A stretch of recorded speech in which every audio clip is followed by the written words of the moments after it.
Hello and welcome. My name is Pamela Malo. I am a registered dietitian and a yoga instructor. And I am so excited that you've decided to join this webinar on Mind Body Nutrition 101. I've been in the health and wellness field for 2 decades, actually. I realized this month I graduated 20 years ago with my bachelor's in nutrition. And then I went on to Johns Hopkins. I got my master's in nutrition. I became a registered dietitian. And this is the part of the wellness world that I find so fascinating and really cutting edge. And in the work I do with clients, the most fruitful and helpful in creating and supporting sustained behavior change. So I'm gonna share my screen, and bring up my slides, and we will dive right in.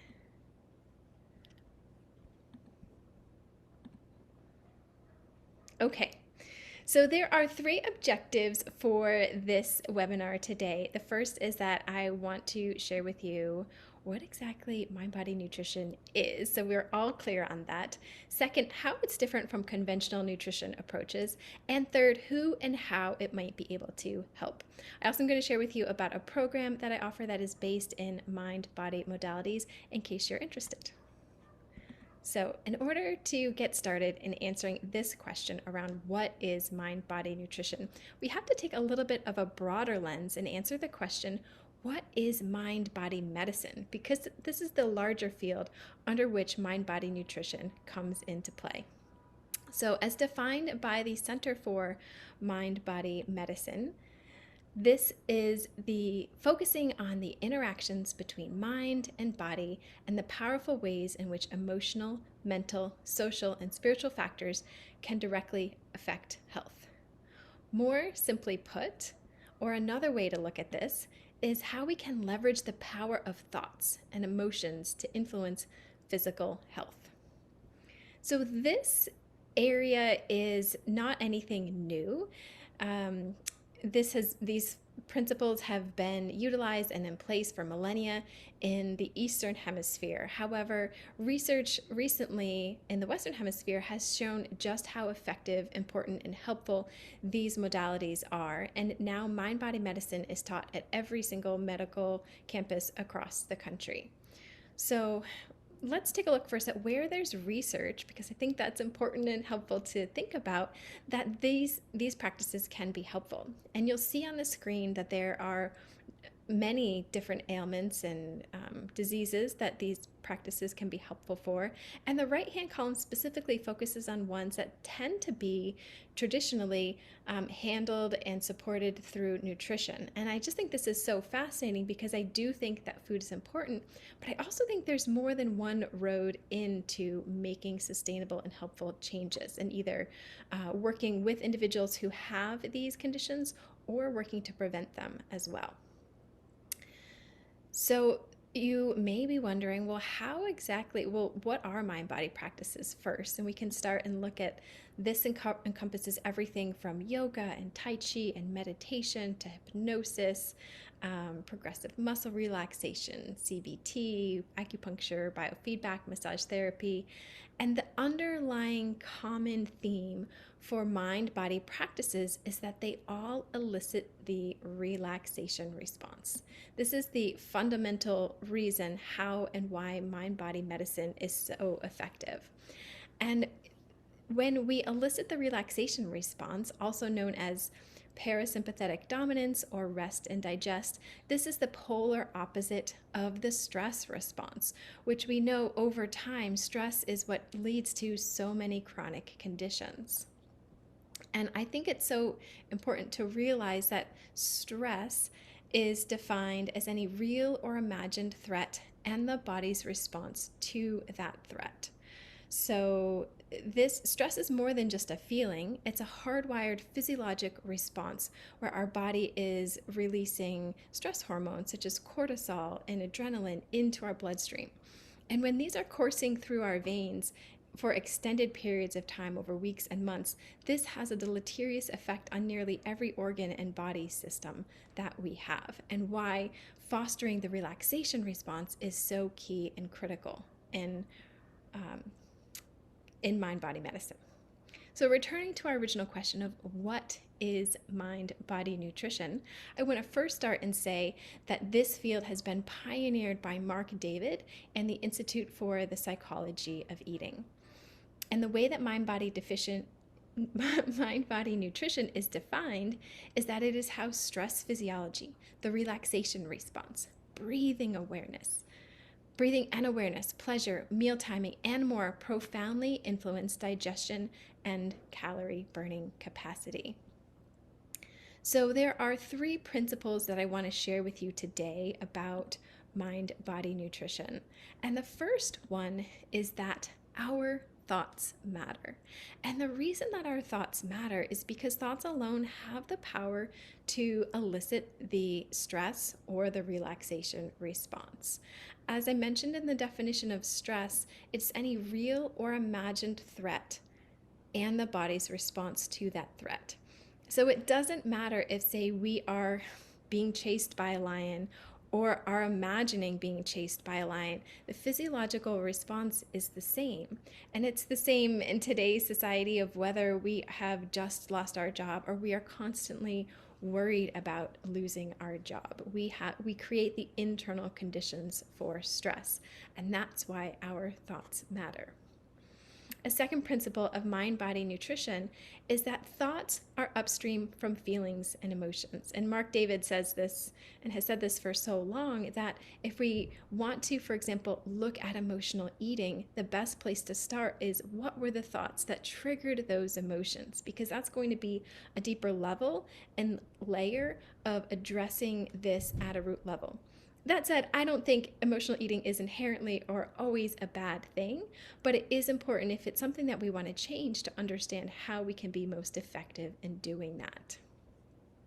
And lastly, relaxation is the ideal state for digestion and calorie burning. So the more time that we can spend in a relaxed state, the more efficient these bodily processes are going to be. In fact, the parasympathetic system, as I mentioned, is also called rest and digest. This is where the body was designed to do its best digestion, absorption, assimilation, and calorie burning. So, how does this differ from conventional nutrition approaches? I'm going to share with you a couple of different ways and then give you my thoughts about them as well.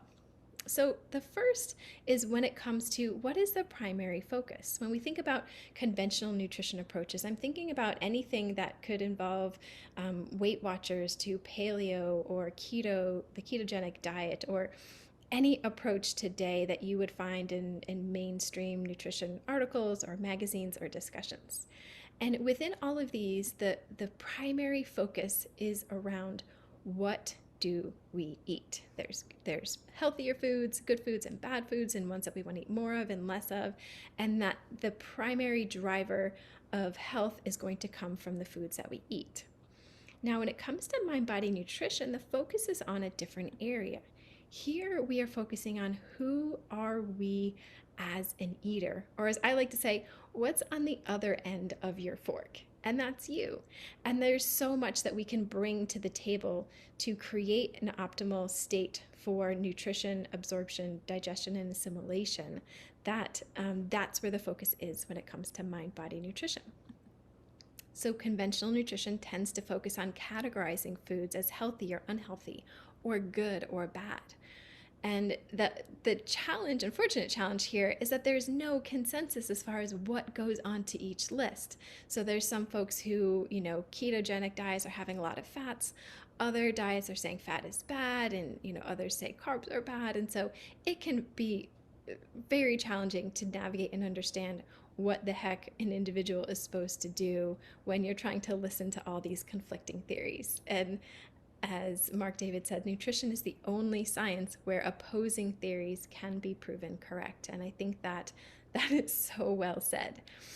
And the reason for that, in which mind-body nutrition addresses, is the fact that mind-body nutrition is based in bio-individuality. So it's saying that every single person on the planet is going to have a different ideal diet. And that really, it does take some experimenting and trial and error to understand what that diet is going to look like. And chances are it's not going to have a commercial tag or label that you can, just get off the shelf or off the internet. It does take some experimentation, in my experience, to realize what that is going to be. And while some say there are as many ideal diets as there are people on the planet, I think it's also important to realize that over the course of our life, this is going to change as well. For example, what a newborn is going to have as an ideal diet is different from a growing teenager to an elder. And the last difference has to do with results. Conventional nutrition says that our results are based on what we do and what we don't do. And mind body nutrition says, that results are based on our thoughts, our emotions, and the relaxation response. So again, there are some clear differences here, but I would say that overall, conventional nutrition looks exclusively at what food can do for us, whereas mind-body nutrition explores what we can bring to food to maximize our health, nutritional status, and our vitality. So are you wondering which one is better? Well, I'm here to share with you my thoughts on that because it's so enticing when we hear something new to sort of just jump wholeheartedly and think, oh, well, this is clearly like, the solution, the answer, what I've been missing. And yes, it might be, but the truth is what I feel is that really when it comes to this, both are important. It's important to think about our food, but it's also important to think about who we are as an eater and what can we do to maximize our experience and our the conditions for the food that we are going to be eating. And so with so much emphasis in the world today on the food, mind-body nutrition is sort of like this, like a much needed and often less obvious approach, but it can for many people be the missing ingredient. It's not the only ingredient, but it is very key and critical.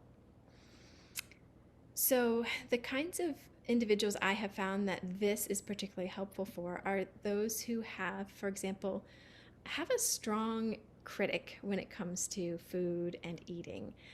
Maybe they are folks who've also tried everything in the conventional side. They followed diets to the T. They have done everything that they were told to do, and they have yet to find consistent or sustainable results. It's also helpful for folks who tend to feel guilty or bad about their food choices and their body and are looking for more relaxation with food and in general in life. It's fabulous for anyone who is tired of doing counting, whether that's calories or points or carbohydrates or macros. And it's especially helpful for individuals who are willing to challenge and question thoughts and beliefs that they've held for a long time, and to do that in service of your health and your life and your legacy.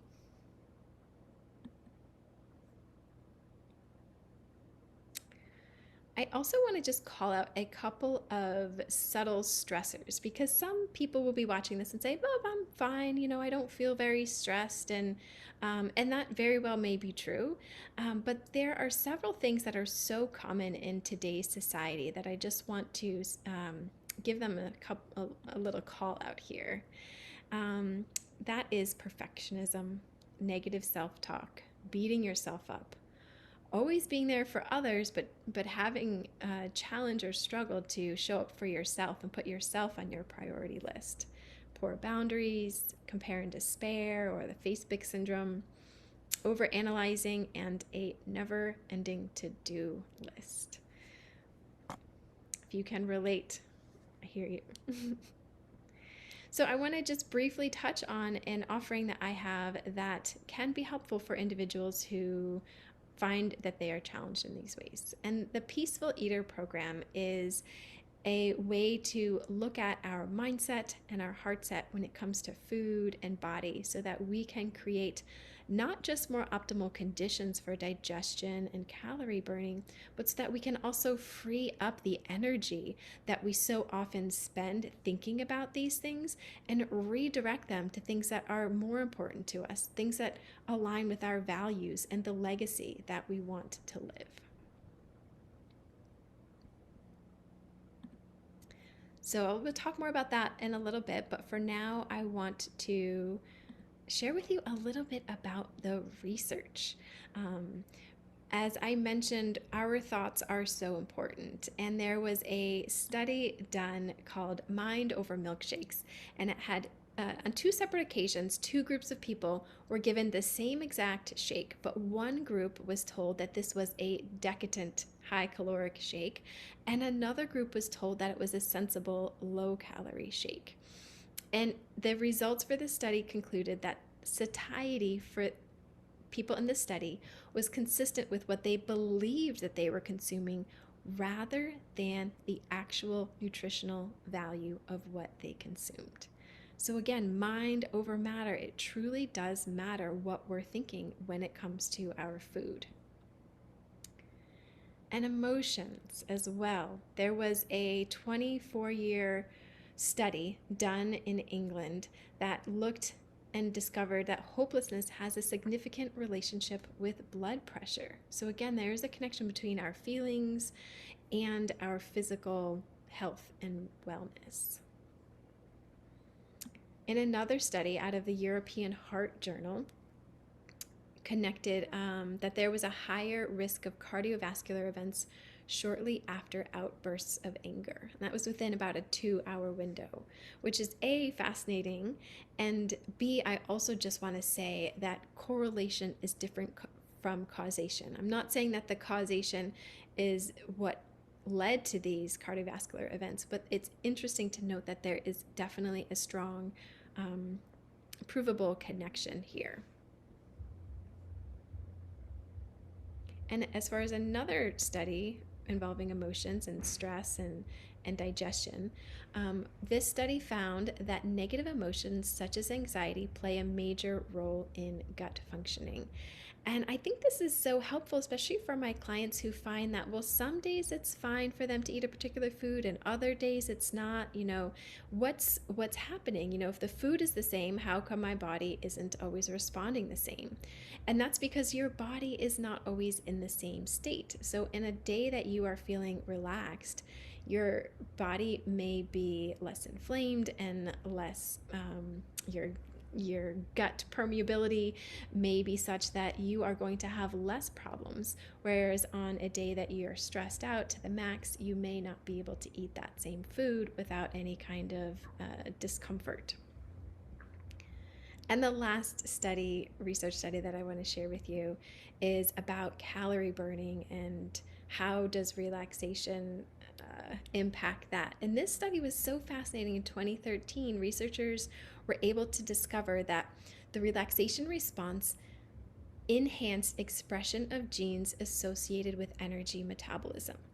And what this means is that in the relaxed state, certain genes that were responsible for calorie burning were upregulated. That means that they increased the calorie burning that was happening in that individual, all based on the relaxation response.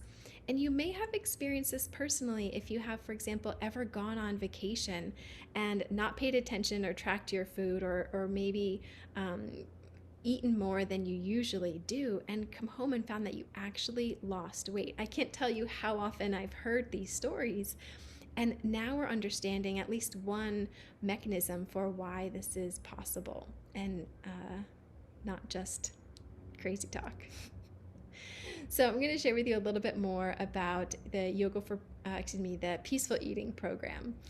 This is an 8-week course, and there's 4 online modules with over 2 hours of content. There's also 4 online gatherings with me and other members who are taking this course. You'll also receive a 30-page workbook that's rich with reflection questions and the ability to really dive deep into the material.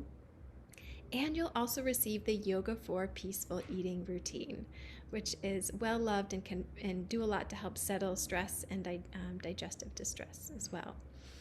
And most importantly, this course is an opportunity to rewire your relationship with food and eating and body. So what this course is not is a class that tells you what to eat or how to eat or when to eat.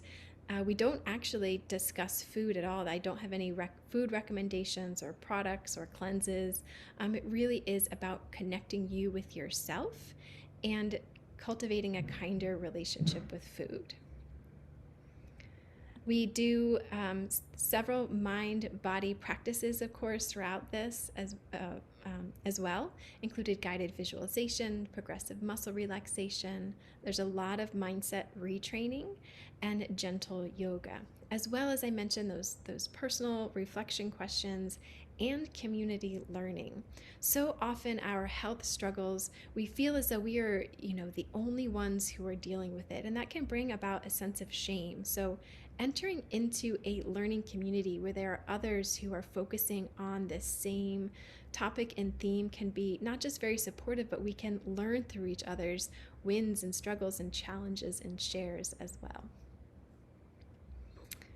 So if you are interested in this program, please visit PamelaMalo.com/peaceful.